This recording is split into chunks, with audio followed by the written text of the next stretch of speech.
Memorial Day! Good afternoon! Bienvenidos! Welcome to Rediscovering the Federation here on Movers and Shakers Unlimited. My name is Chris Pavon, and I will soon be joined with someone to fill in this empty chair. But it's the ninth inning stretch, folks. Things are looking grim. The progenitor's technology might actually fall into the hands of the Breen. It's a race against time. Who got there first? Stay on this channel, no flipping, and we will share what happened in the ninth episode or the final episode of Star Trek Discovery, with one more episode to go after this, and then that's it, folks. And so, as many of you will remember, our last episode leaves our intrepid crew fallen a little short of the destination they needed and pretty banged up thanks to that Breen warship. And so it's a race against time to try to get the ship put back into one piece so they can beat the Breen to the progenitor's technology. But back at headquarters, they discover that the Breen has actually made really good pace, and the amount of time the Discovery thought they had is about half what they thought they had. And so they're debating back at headquarters. Saru has returned from his diplomatic excursion, and he's with Trina, Admiral Vance, and the Federation president, who's also returned. They're discussing, like, what can we do? And the most immediate agreement is like, we got to tell Discovery like what's happening and tell them now. And so a message is sent to Discovery saying, you got less time than you thought you did. And it's understood, and battered and not quite completely put back together. They go on to try and beat the Breen to progenitor's technology, which they jump as close as they can. And it is caught in the middle of between two wormholes. And so, black holes, and each one has gravitational pull, but at the equilibrium point, that is where the progenitor's tech is, like a point where there's a perfect flux where it's not being pulled too much to the right, too much to the left. That's where it is. So they have their cloak on, and they think, okay, this is great. We beat the Breen to it, and they're trying to decide how they can get close enough to track it into the ship. But then the Breen shows up. And it's the gigantic warship, and they are much less affected by the gravitational shears of the two black holes, and they can do nothing to see the Breen technology, which appears to be in some type of pod, tracked in to the bay of their ship. So for those of you keeping count, it's the fourth inning, Breen 1, Federation 0. And so we are left with what are we going to do? And then compounding the bad news, because yes, bad news comes in pairs. It turns out that Primarch Tahal is on her way. And she wants to take the current Breen ship and assimilate it into her forces. And so what are they going to do? Well, they're debating this back at headquarters, and they realize if they send Federation ships to intercept, that could be viewed as an act of war. And they're not quite ready yet to throw down with the Breen. And then they decide, what if we send a shuttle? And some of the ships, as we know from the first episode, have this new pathway technology that we're not quite, haven't been introduced to. We don't know what it is, but apparently there's a prototype. It was used on a shuttle. And so Saru volunteers to fly out in a shuttle to head off the Armada of Tahal and try to buy Discovery a bit more time.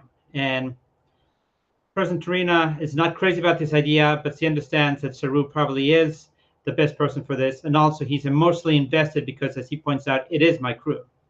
And so meanwhile, we're back at the equilibrium point. The Breen have the progenitor technology, which is like a huge case.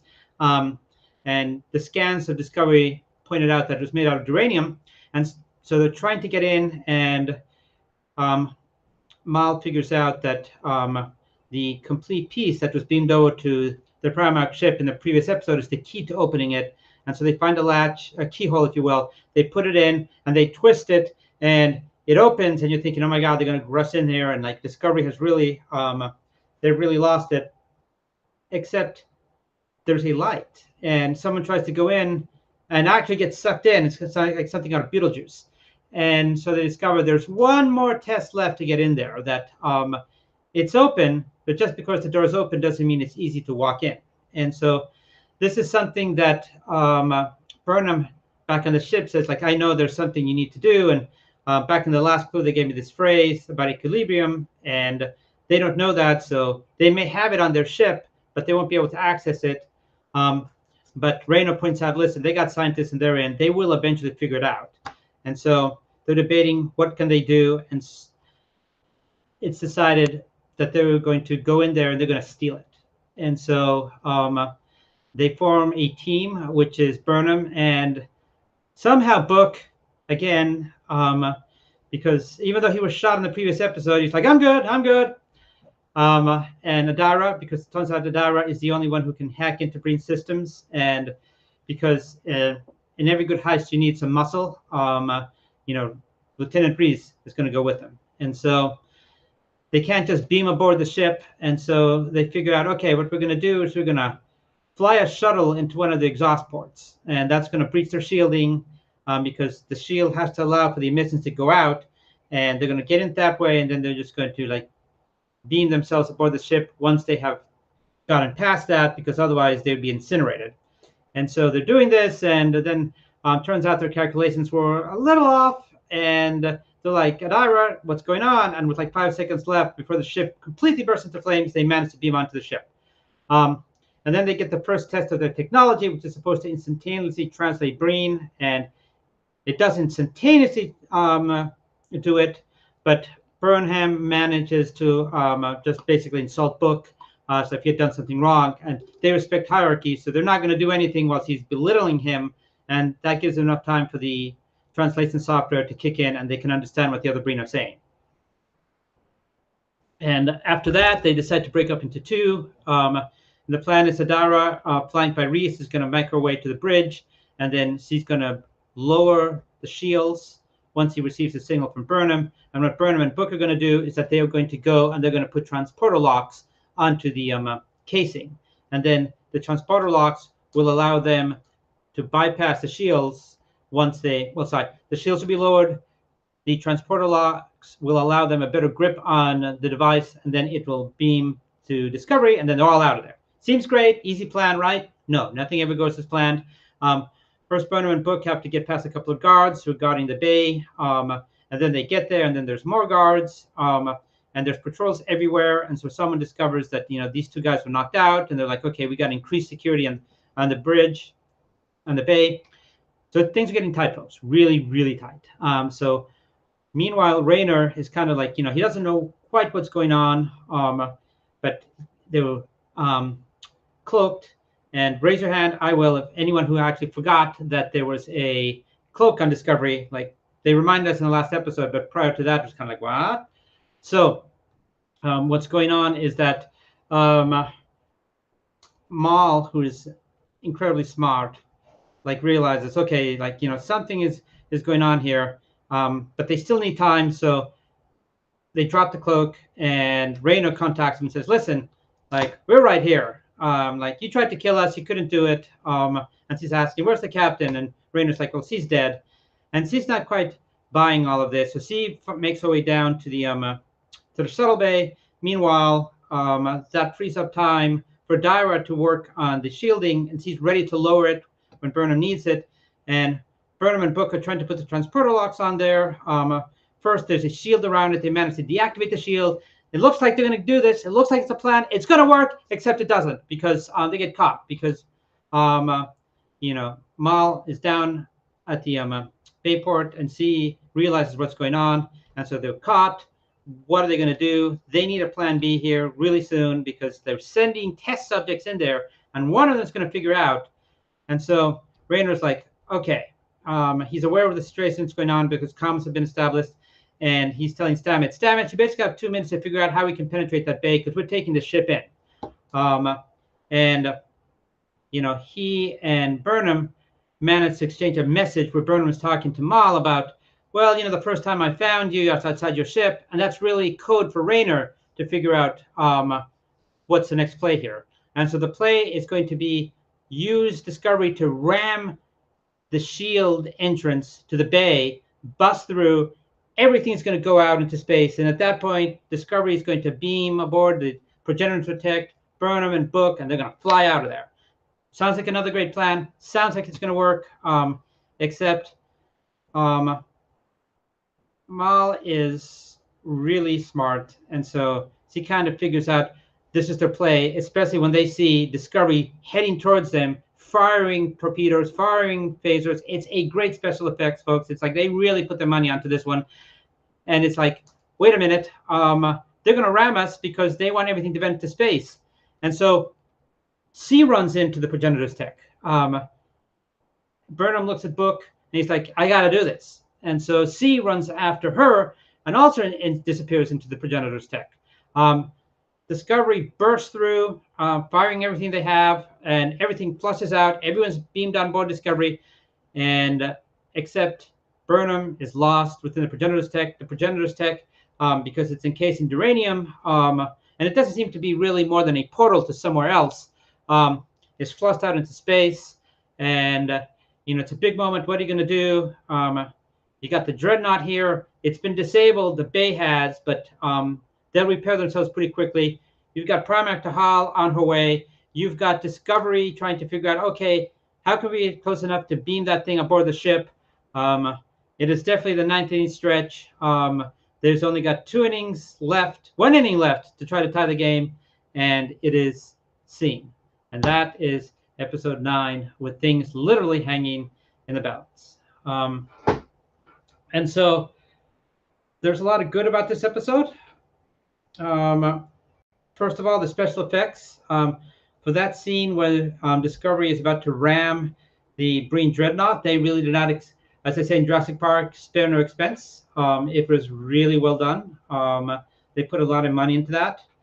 The other good thing I'd say about the episode is it would have been too simplistic for them to just open that device and like, hey, here's a machine right here, like some type of laptop, and it'll do anything we want it to. So I like the fact that in by itself is not the device. It's a portal that leads somewhere, probably to some planet. We don't know where it is, but that has the actual machinery to create life, as they would say. So I'm glad it's not just like, okay, this is this one device here, this computer. We're left hanging for like one more episode. And I also like that finally we get Saru back.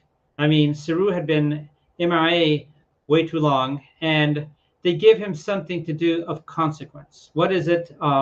It's basically maybe a suicide mission, but he's going to give Discovery the time needed so they can complete their mission. Because that's Saru. He has a lot of reasons to stay. He could be staying with Tarina, but he isn't because he recognizes the mission comes first. And I also like that we get to see Adara also do something of consequence, which is much more than just, okay, I'm going to go to the bridge, I'm going to do something and be afraid of Raynor until Raynor tells me, no, you did a good job. No, she's building her confidence here, and this is a major thing for her to go on a very dangerous mission, and where a lot of things, depending on her ability to decode and hack into Breen systems and take down the shields, and she comes through. So the character has really been evolving throughout the season, and it's nice to see that someone that we've had time invested in is actually doing something of consequence. So I thought that was really good. And I also thought that another good part of this episode is that you talked about the other Primarch, Tahal, and so it looks like in this final episode we're going to get a chance to see them, because up until now it's just been one Breen fax in. We're only talking about this Breen. It'll be nice to see some other parts of the Breen. So those are the parts that I liked, and I also liked that it was ended on a cliffhanger. Stuff that I didn't like, and feel free to let us know on Movers and Shakers Unlimited here if you agree or disagree with some of what I'm saying. This is a red directive. Once they identified that the item was there in the equilibrium point between the two black holes, and that the Breen had arrived, shouldn't the order have been, if we can't have it, to destroy it? Again, this is a red directive. They cannot afford for this technology to fall into the Breen hands, which it does. So the question I have is, I think this is the point where you fire phasers first and have your regrets later. The device was about to be put into the Breen ship. I think this is the point where they have the tractor beams locked on it. You decloak, you fire, and then you get the heck out of there. So I think that being a red directive, that's what they should have done. The other bad, as I mentioned in previous shows, and Josh, my cohort, would agree with me, that it's turned too much into the Book and Burnham show. And so once again, who are the two people who beam aboard the ship? It's Book and Burnham. Like, why the heck is Book qualified to do this? If any event, maybe it should have been Rayner. Like, he has much more experience with the Breen. But no, it's again Book and Burnham. And in the midst of this incredibly dangerous situation with so many things on the line, they're discussing their feelings for one another. I mean, no. You save that for after the mission is complete. This is something where the entire Federation hangs in the balance. Again, Book is involved. It's like, wouldn't you send, more than just Reese? You send a couple of more, like, soldiers. I mean, why Book? And I'll get into this a bit later, but like, what is Book even doing there? Like, what does he bring that enhances and helps the situation to be solved in the way they want it to be? I mean, what is the value added that Book is bringing at this moment? He's bringing nothing. I mean, why have Book just so Burnham can just face her feelings and worry about him? I mean, he's not bringing anything extra to the show at this, to the mission. He should have been left at space dock.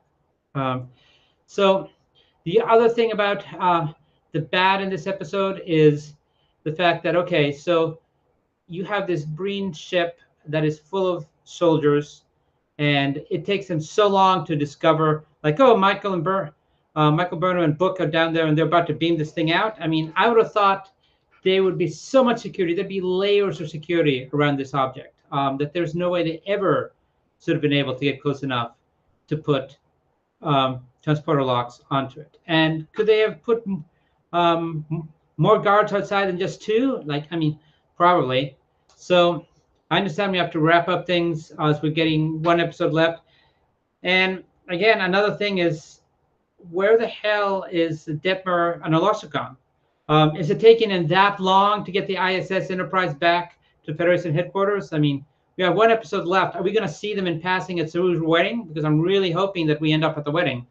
And so now let's go into the Gorn part. So the Gorn would be, again, I think that this has really morphed into the Book and Burnham show. I mean, I think Michael Burnham has sort of become Kirk, that everything has to be done by her. What else does he do in the ship? Does he, like, astronomy? Does he do that as well? Does he, like, fix the reactor core? It is too much Burnham at this point. And too much Burnham doesn't allow the opportunity for the rest of the cast to shine. And we're down to the final season. I understand they didn't know it was going to be the final season when they were filming it, but we're down to the final season, and like, I would have wanted more about the other characters. And Book seems to be morphed into Spock, because again, just like Spock was integral to the Enterprise, Book seems integral to every mission. I mean, got to do this mission, we got to have Book. I mean, we just can't not have Book. So it has gone from being Star Trek Discovery into the Book and Burnham show. And so that's something I don't like, because there's such a rich diversity of characters on the show. We could have gotten so much more. I mean, in comparison, think of the episode of Strange New Worlds where it was just about the backgrounds of Nurse Chapel and the Doctor on that war-torn planet. I mean, you hardly saw any of Captain Pike on that. And yet it was so good. So you can have a great show allowing the rest of the cast to shine. You don't need to have Burnham and Book in like every frame. So I'm sorry that we're not going to get to see more of the cast now. We should have. Like, I really would have wanted to see more Rayner, who I did like in this episode that he was uncomfortable sitting in the chair until he felt he had earned the spot. And at the end, when he's saying, we're going to rescue our captain, he provides everyone with a jolt of confidence because he sits in that chair as if to tell them, I know what's going on, people. Like, you can trust me. We're going to get this mission done, not just because I'm in this chair, but because we're all here together, and together we're going to solve this problem, which I just don't see enough of with Captain Burnham. And so as far as things for the future, I'm going to forecast that hopefully my companion in crime will be here soon. And yes, so see, there he is. Hey, He is beamed everyone. aboard. Permission to come aboard, sir. Permission granted. Actually, I think I'm supposed to ask you that. That's fine. So here we are at the mothership. Yeah. So, Joss, I did the recap. I've gone through good and bad, but why don't you share what some of the good and bad that you thought of the episode? Okay. I love the scene when Rainer finally sat down in the big chair. That was Nice. really quite excellent. You can tell that was a real struggle for him because he wanted to, because he'd become the commander. He didn't think he was worthy of the chair, but it's like discovering you could lift Thor's hammer. He proved he was worthy because he just needed the confidence of the crew, and he had to believe in himself again. And which is one reason why I wish in last week's episode he'd been the one to go through the virtual reality thing instead of Michael, because I think he could have probably used that. Another thing, my friend and I were sort of going back and forth about Maul, and I have to give her some props for, she said, use your best soldiers, but then in the end, she was willing to sacrifice herself, because she's trying to bring Locke back to life. And I thought that scene where she, had the transporter buffer, and certainly she's been able to generate far more loyalty with the Breen than the Primarch was. So that was quite impressive. I like the fact that the chief of security got to beam in because I was like, okay, I'm glad that this wasn't just book. Yeah, that way actually, Adira and the chief of security, and I'm sorry, folks, I'm blanking on his name right now. Reese. Thank goodness Reese finally got to. Well, this is the second away mission he's been on this season, so thankfully he went in and he got some character time. So I was pleased with that. As far as what I thought was bad, still too much of Michael going on these away missions. Okay, that's always come on, let some other people go out and play here. I can't remember exactly what the reasoning was why they had to use Book. I mean, did he have like some sort of a brain thing? I mean, why couldn't it have been Rainer? I mean, Rainer knew more about the brain. I mean, okay, fine, it makes sense that you can't have both Rainer and Michael go on the same away mission because somebody's got to stay in charge of the ship. So, I mean, maybe it would have been better to have had, say, Rainer go on there and maybe Reno, because she's tech. She's an engineer. Right. I would have liked to have seen Tilly left in charge to continue her own evolution. Yeah. And going back to good, I did like Tilly was acting first officer, and I thought the rapport between her and Rainer was excellent. Yeah, I agree.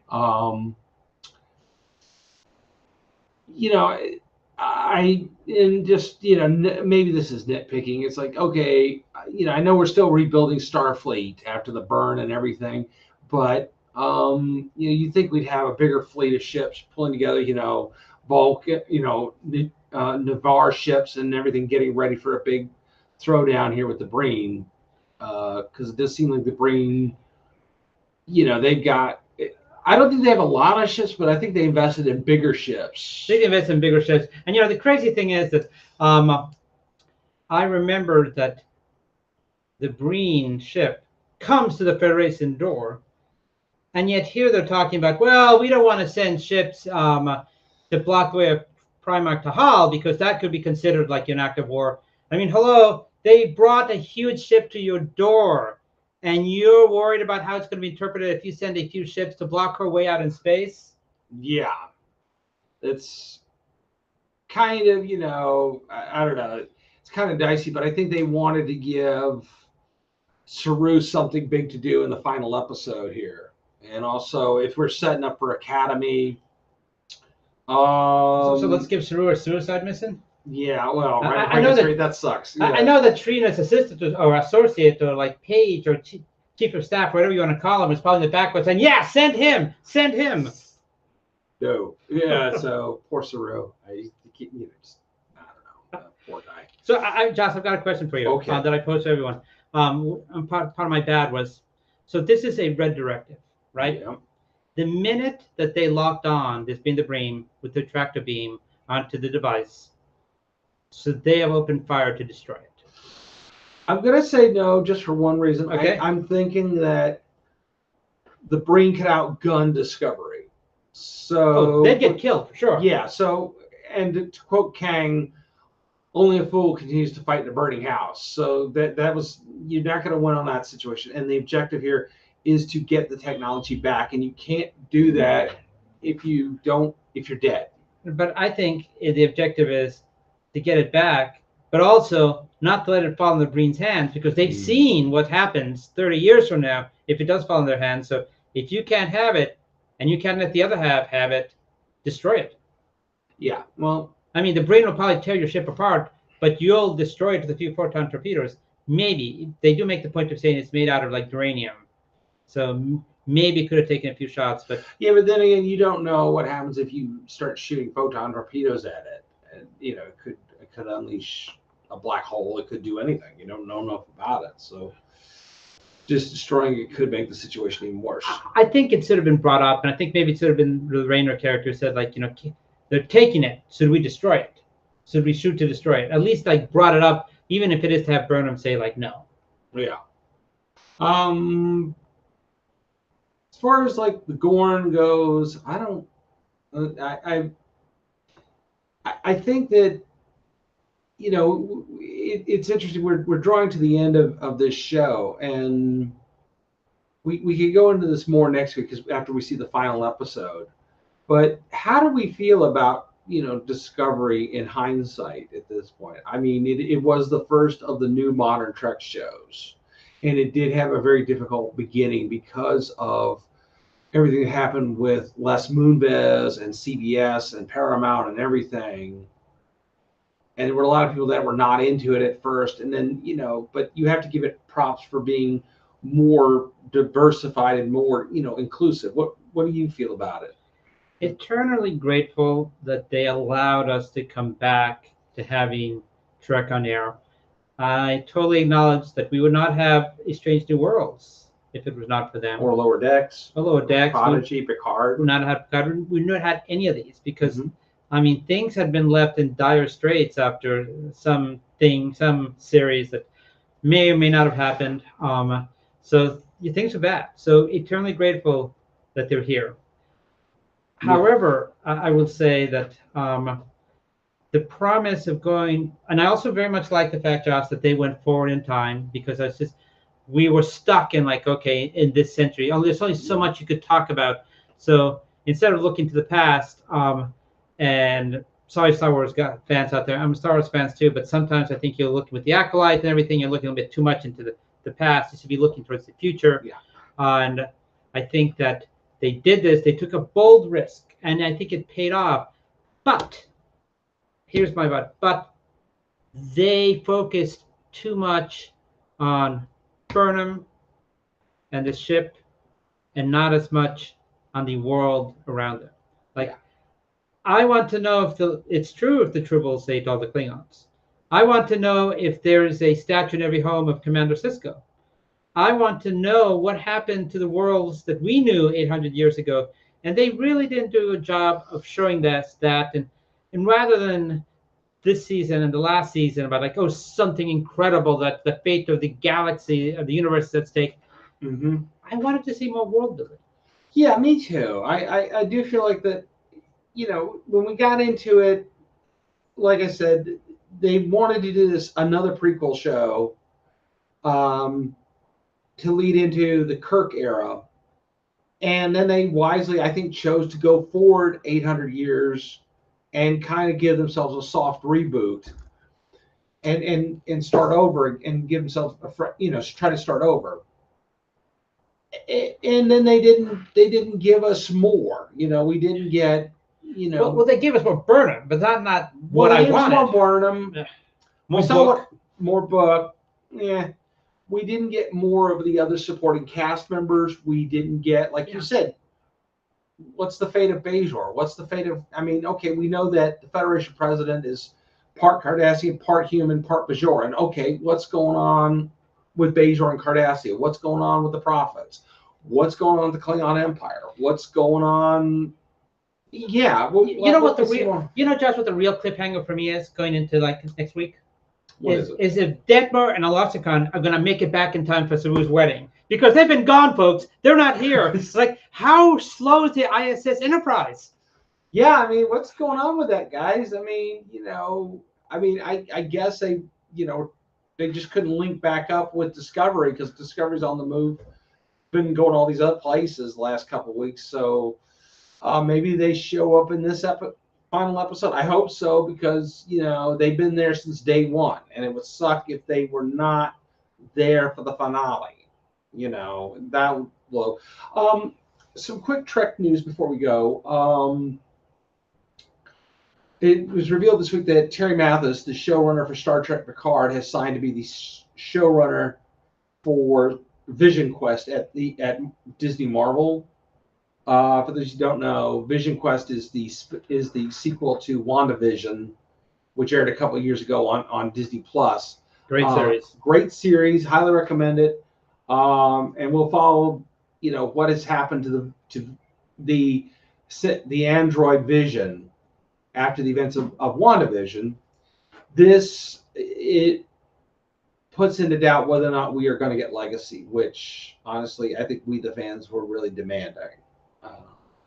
So at least I was demanding. Chris, I mean, I'm not sure how you felt about it. Well, I wanted it. I wasn't quite out there with my pitchforks and torches. Yeah. But I'm torn because I'm a huge WandaVision fan. So I loved his work on Picard, and the fact that we will get Vision Quest. And I know a lot of people out there are wondering, does this mean a return of the Scarlet Witch? I would like to see it. I'd like to see Wanda back. I don't know if it's going to happen, but I think that I wanted to see this, and that show got a fantastic showrunner.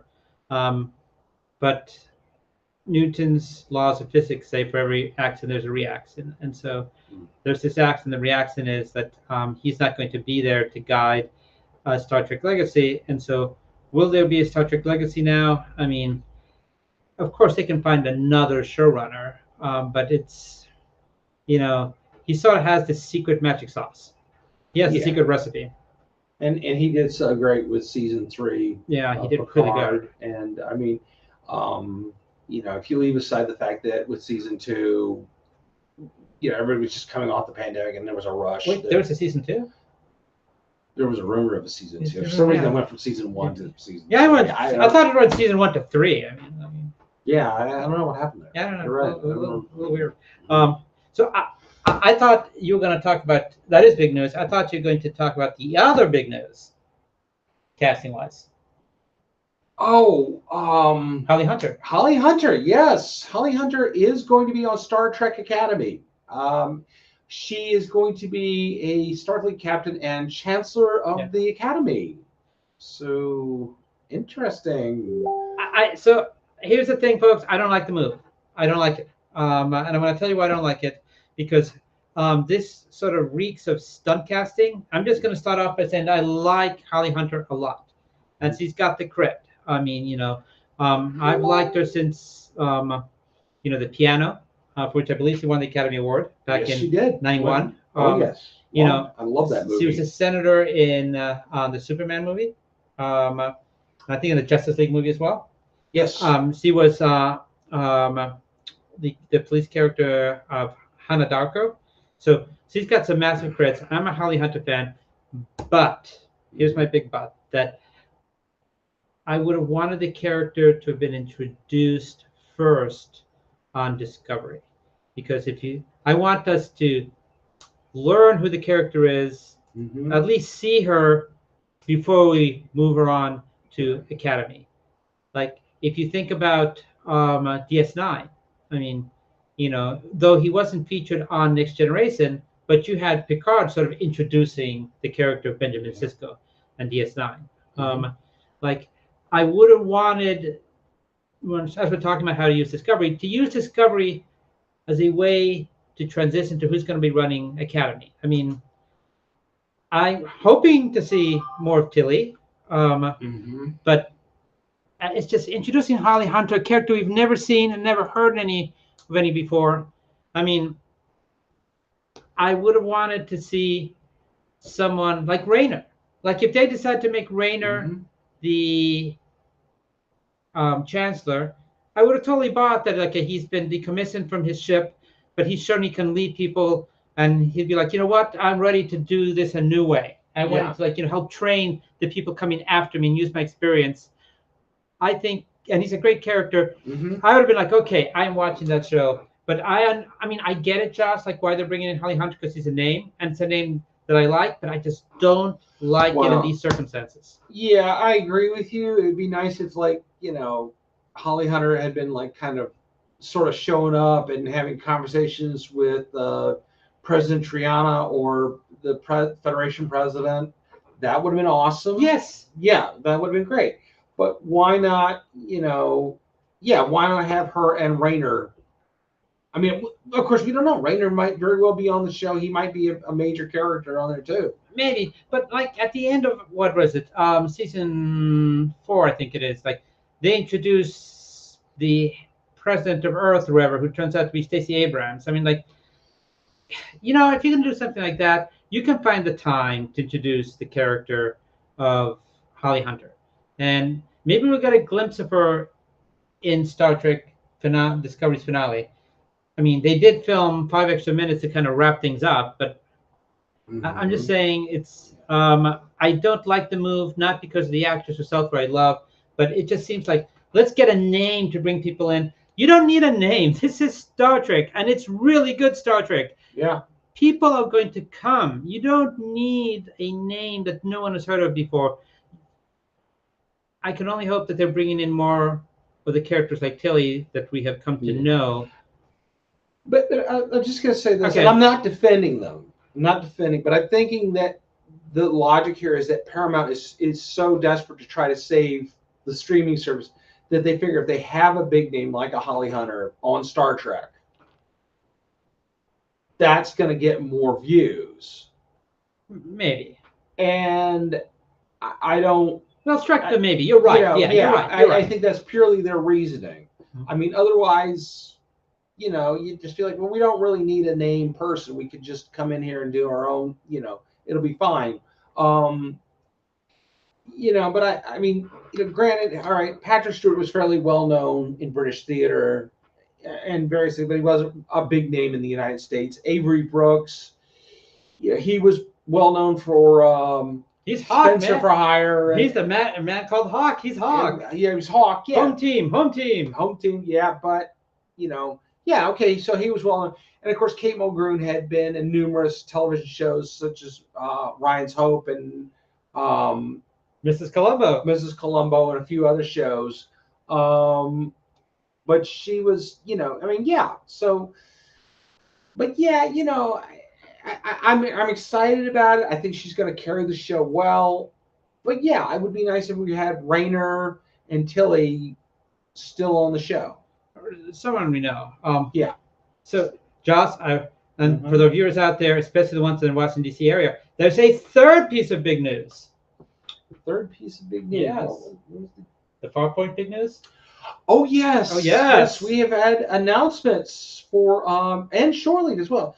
Shore Leave just announced this week that the great one himself, Chancellor Martok, J.G. Hertzler, is now on the list to be at Shore Leave this July. And then let me make the announcement for that. If you did the JJ. Yeah. Well, I got breakfast. Okay, that's yeah, you have to. So, folks, I'm so excited. I am immensely excited. Farpoint, like you hit it beyond the park. I mean, like beyond it. I mean, someone that I personally have been waiting to see for 2 decades. Someone who very rarely does conventions these days. Someone who has immense cred, and I'm talking Star Trek Next Generation. I'm talking Star Trek Picard. I'm talking True Blood. I'm talking Battlestar Galactica. You name it, he's been a part of it. Homicide. Yes, Homicide. Yes. Homicide, Life in the Streets, The Coroner, yes. She's been a part of so many great shows over her career. And the incredible, the daunting, the fascinating, the Admiral Kane, the Ensign Rowe, Michelle Forbes will be February 25 at Farpoint Con. So make sure, if you've never heard of Farpoint before, to learn of it and get your ticket, because Michelle Forbes is a rarity. Yes.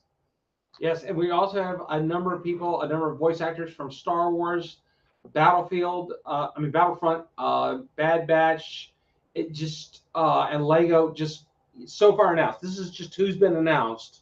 Matthew Wood, General Grievous. Yes, and Helen Sater, on and on and on. Get your tickets. Get your tickets. And get your reservation to the Doubletree Hotel in Pikesville, Maryland. And February 7th through the 9th, 2025. Michelle Forbes returning to the not quite the Baltimore area, but outside Baltimore area. Because again, homicide. But yeah. People, dear viewers, it's Michelle Forbes. Yes, she's huge. Like Chris said, we rarely get her at cons. If you're going to go to one con, if you only got one con on your list this year, that's the one you want to go to. Okay, that's the one. Start off your 25 with a bang. Go to Farpoint Con, February 25. Yeah. And take that money you were saving for Awesome Con and use it for Farpoint. Take that money for Awesome Con. Blow it on Farpoint. Blow it all on Farpoint. Best episode of Star Trek Picard, season 3, was when she was in it. When Michelle Forbes' character Vincent Rowe was in it. That was the Emmy episode right there. Yeah, absolutely. We got the fix was in why that didn't get an Emmy. And Josh, if you'll allow me, I have some news of not quite Michelle Forbes, but Josh, are you an Outlander fan? Have I ever asked you this? What? Are you an Outlander fan? Not really. I really watched some episodes, but you go ahead. But we have a lot of Outlander fans out there, right? Yes. So Outlander fans, I want to tell you some great news if you're in the Washington, D.C. area, or even you can get here to the Washington, D.C. area. Station Unity is having a con at the Gaylord in Nassau Harbor, August 15th, and they will be bringing Galis Duncan, Lottie Verbeek herself. Those of you who are Outlander fans, you know who I'm talking about. Claire's best frenemy, and one of the few people who understands how to use the stones. C is going to be there, and also Agent Carter, one of Peggy's friends from both seasons. So as a warm-up to seeing the fantastic, great, awesome Michelle Forbes, consider going to Station Unity in around August 18th, the weekend of August 17th, 18th at the Gaylord. And there's many great guests there as well. There's Kristen Bauer from True Blood's going to be there. Ricky Whittle from Gods and American Gods. Thank you. There's going to be a couple other people. Station Unity. Yes, thank you, Kristen Bauer. So look for Lottie Verbeek, Outlander fans. We get so few Outlander guests here. Like, I've lived here in the area. This August is going to be my 30th year. And we have not, in all the cons, Josh, that we have around here, we have yet to have in this area one Outlander. One. So this is going to be your time, if you're an Outlander fan, to see one of the cast of Outlander finally here in the DC area. May C be the key that opens the door to having more come into this area. Because we are starved, if any Outlander stars, we are starved in the DC area of having any of you come here. Yeah, and we, I mean, like I said, I rarely watch the show, but I respect the fandom. So, if we can, please let's have some great turnouts so we can get more of these Outlander guests to come be here. Maybe you get Ron Moore, who I do know, that name I do know, who was the showrunner for them, and he can answer questions. Oh, Bear McCreary. Bear McCreary. A fantastic music composer. He came to MagFest many years ago, I think like 8 years ago. But yes, we need more Outlander people. But in the meanwhile, Josh, I think we've got a geek night to go to, don't we? We do, and I'm getting quite hungry. Then I think we, and so people that you're out there, this is a rare occasion that you can see Josh and I together. And so usually we're virtually, but we're about 100 miles apart. We're at 100 miles literally, apart, give or take. 100, 120 miles.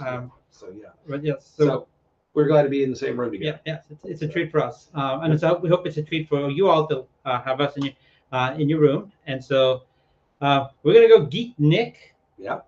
So And enjoy some quality time with our friends and extended family. And as many of you all are, so have a wonderful and safe Memorial Day. Special thanks to our veterans, and we honor you guys. So, and special thanks. We'll thank him again next week, but also special thanks to our producer. yes, Mr. Brandon Troy. Yes, Mr. And Brandon Troy. yes, the man who makes the magic happen. Yes. So everyone, I am Chris Pavon. You can find me at Verdi Cosplay. Peace and long life. And I'm Josh Pritchett. You can find me at Josh Pritchett on Facebook and also at the Northern Virginia Meetup Group. Peace and long life, everyone. Live long and prosper. Have a great week. Happy Memorial Day.